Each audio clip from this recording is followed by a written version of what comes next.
నమస్కారం. భవిష్యత్తులో కంప్యూటర్లు కేవలం సిలికాన్ చిప్స్తో మాత్రమే కాకుండా మనిషి మెదడు కణాలతో పనిచేస్తాయని మీరు ఊహించగలరా?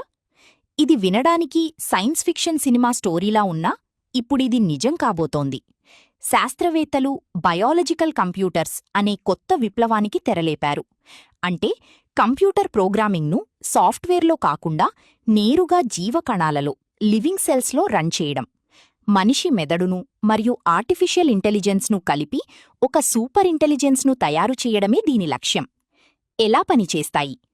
ల్యాబొరేటరీలో పెంచిన మెదడు కణాలను బ్రెయిన్ ఆర్గనాయిడ్స్ ఎలక్ట్రానిక్ చిప్స్తో కనెక్ట్ చేయడం ద్వారా ఈ బయో కంప్యూటర్లు తయారవుతాయి. ఒక సాధారణ కంప్యూటర్ చిప్ కంటే మనిషి మెదడు కణాలు చాలా తక్కువ విద్యుత్తును వాడుకుంటూ లక్షల రెట్లు వేగంగా డేటాను విశ్లేషించగలవు. ఉదాహరణకు, రీసెంట్గా ఒక ల్యాబ్లో మెదడు కణాలతో తయారైన చిప్ కేవలం 5 నిమిషాల్లోనే ఒక వీడియో గేమ్ ఆడటం నేర్చుకుంది. అది ఒక ఏఐ సాఫ్ట్వేర్కు గంటల సమయం పడుతుంది.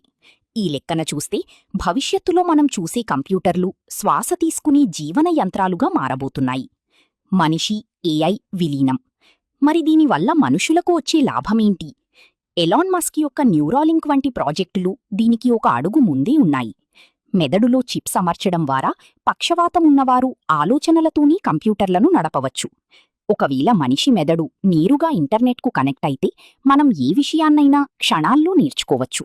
అంటే పుస్తకాలు చదవాల్సిన అవసరం లేకుండానే మొత్తం సమాచారం మన మెదడులోకి డౌన్లోడ్ అవుతుంది. కాని ఇక్కడి ఒక భయంకరమైన ప్రశ్న తలెత్తుతోంది.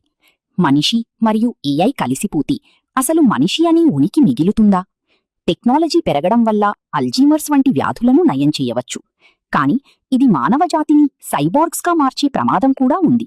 కంప్యూటర్లకు ప్రాణం పోయడం అనేది దేవుడితో ఆటలాడుకోవడమే అని కొందరు శాస్త్రవేత్తలు హెచ్చరిస్తున్నారు. మరి మనిషి మరియు ఏఐ విలీనమవ్వడం మంచిదీనా? భవిష్యత్తులో మీరు మీ మెదడులో చిప్ అమర్చుకోవడానికి సిద్ధమేనా?